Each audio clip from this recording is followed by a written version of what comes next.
My parents spent $75,000 on my sister's wedding, but told me I had to wear her hand-me-down gown for mine. So I decided not to invite them and demanded my sister pay them back. 5 years ago, my older sister had a grand, over-the-top wedding. Roughly $75,000 came directly from my parents since they went all out. On top of that, her husband's family also contributed, though I doubt it was a huge sum. Altogether, the wedding cost well over that amount. The wedding was held in Switzerland because that's where my sister and her fiancé had taken their first trip together. Practically our whole high school class, most of her college acquaintances, extended relatives, and even casual friends were invited. At the time, my dad's company was thriving, so he could afford the massive expenses. My mom, a doctor with her own clinic, was also financially comfortable. They were in a very good place and wanted to go big, and they did. Back then, I specifically asked if they would do the same for me when it was my turn, and they promised they would. So naturally, I expected them to honor that. Recently, since I'm now preparing for my own wedding, I reminded them of that promise. Unlike my sister's extravagant destination event, mine won't even cost close to a fraction of what they spent back then. We're not flying people across the globe or inviting every person we've ever met. We chose a beautiful hotel just outside the city, so our closest family and friends can celebrate with us. It's elegant but far more modest than my sister's wedding. My parents can easily afford it. My fiancé's parents also agreed to cover half the costs, while we planned to handle any extra ourselves. When I brought it up with my parents a few days ago, things took an unexpected turn. Suddenly, they started nitpicking about expenses and insisted I wear my sister's old wedding dress instead of buying the custom gown I've dreamed of. They told me they were already spending a lot on me. From my point of view, that isn't true at all. The costs we've arranged are very reasonable. My dad then claimed that his finances had been badly affected by the pandemic, so he couldn't throw a big wedding like he once had. But I don't buy that excuse. He works in pharmaceuticals, a field that's been thriving since COVID hit. From everything I know, his income has only gone up, not down. Even if I gave him the benefit of the doubt, it makes no sense that they suddenly care about being frugal now, when they've been splurging on themselves for years. They started accusing me of being spoiled and entitled.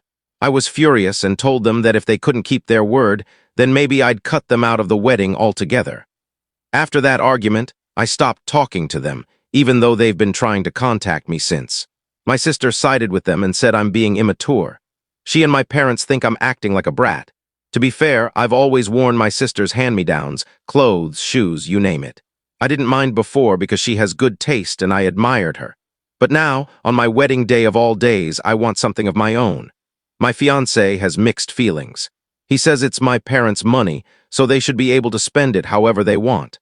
But I can't shake the fact that they made a commitment to me. And now they're acting like I'm asking too much when I'm actually asking for much less than they gave her. So yes, I uninvited them and told my sister she should repay them for what they spent on her wedding. For clarity, here's how the budget was divided. My parents were covering the catering and my dress. My fiancé's parents were paying for the venue and decorations. My fiancé and I were covering the wedding party. Both sets of parents were splitting the hotel accommodations for guests. It was all balanced and affordable for everyone. My fiancé's parents aren't as wealthy as mine, but they were still happy to help. Compared to their annual spending on luxury vacations and anniversary parties, my parents' share of the cost is nothing. I can't help but feel like my sister is their favorite. Growing up, I didn't think so. We were treated fairly in most ways, but she always got the bigger spending. I never realized how much it hurt until now. First update. Thank you to everyone who responded. Even those who called me entitled don't understand what this means to me. I've decided to stick with my choice not to invite my parents. The money is no longer the point. It's about them breaking their promise and trying to make me look unreasonable. They've acted like I'm asking for too much, when I've already bent over backwards for my sister's big wedding years ago. To me, that's unfair. If it's their money, their choice, then it's also my wedding, my guest list. I don't owe them an invitation if they can't even keep their word.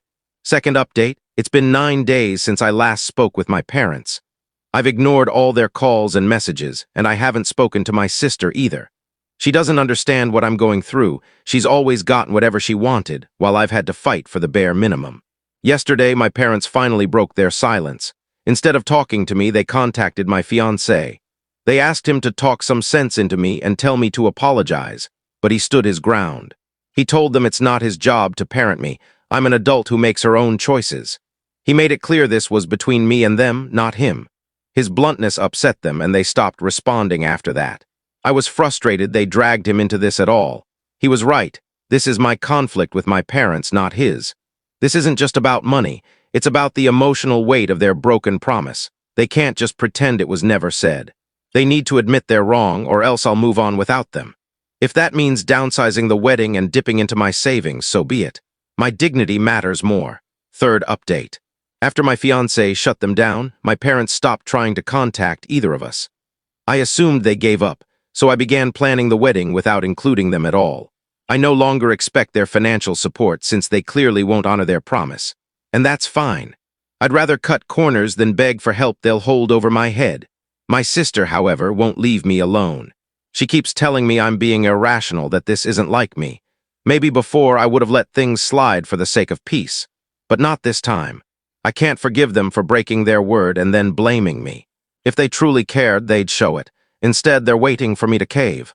I won't. This isn't about greed, it's about fairness, dignity, and finally being treated equally.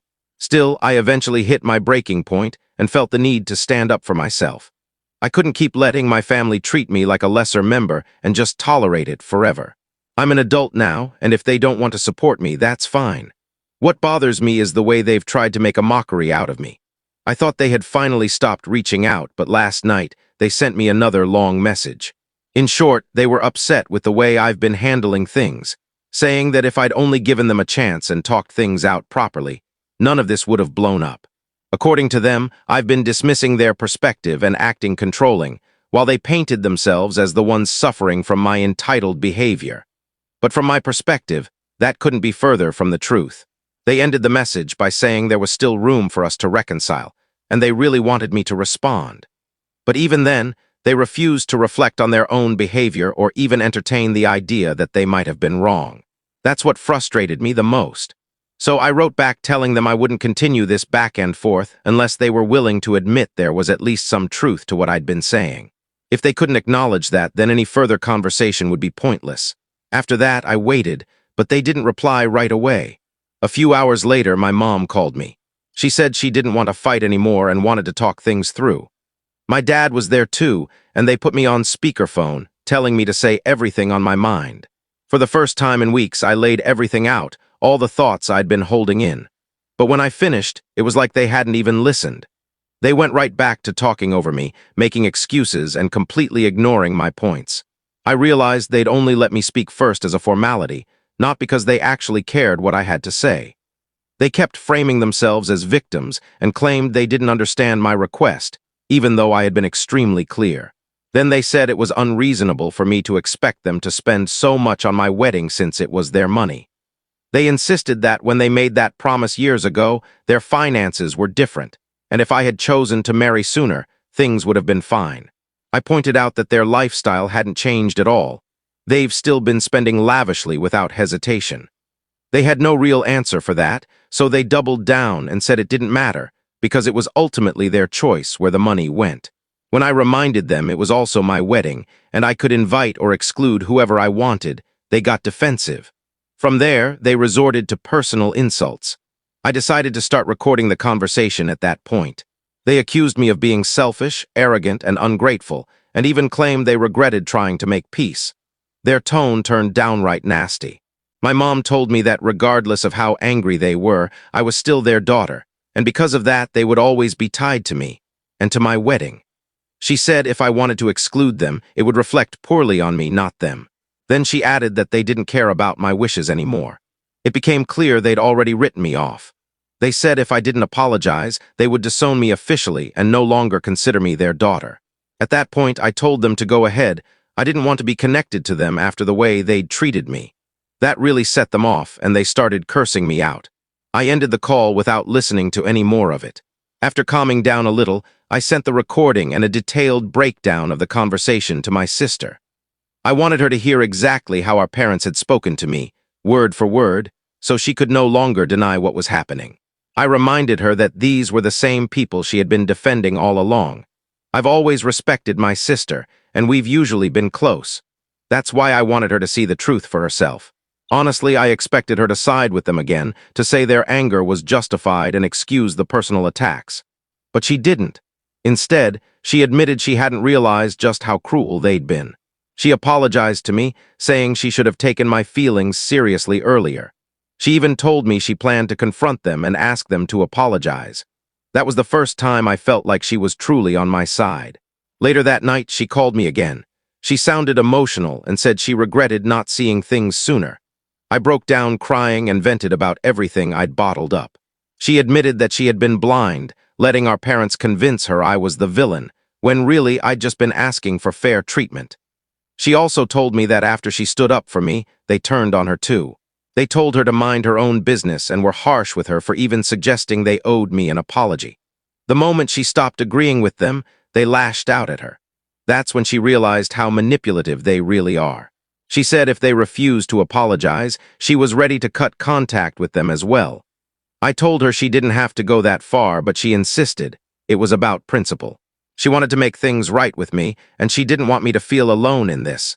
Her apology meant the world to me. I told her I was willing to move past the last couple of weeks, because her support mattered more to me than anything else. I may not have repaired my relationship with our parents, but I rebuilt things with my sister, and that's what's most important to me. Fourth update, 2 weeks later, I can happily say my sister and I are closer again. She apologized, I accepted, and we both agreed not to drag this on. I know our parents had been manipulating her, and I don't blame her for falling for it. They're very good at twisting things. Right now, neither of us is speaking to them. In fact, they've managed to alienate both of their children because of their stubbornness. If that's the outcome they wanted, then they can live with it. My sister promised to help me financially, even though I told her it wasn't necessary. She said it was the least she could do to make up for how she treated me. I still don't want her to shoulder that burden, but I appreciate the gesture deeply.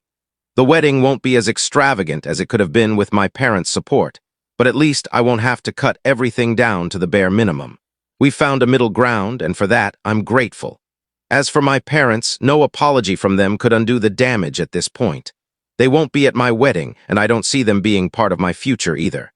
For years, I looked at them with rose-colored glasses, but now those are gone, and I can see them clearly for who they are. And honestly, I'm happier without them. If you enjoyed this story, don't forget to leave a comment, hit subscribe, follow for more, and turn on the bell icon so you never miss the next one.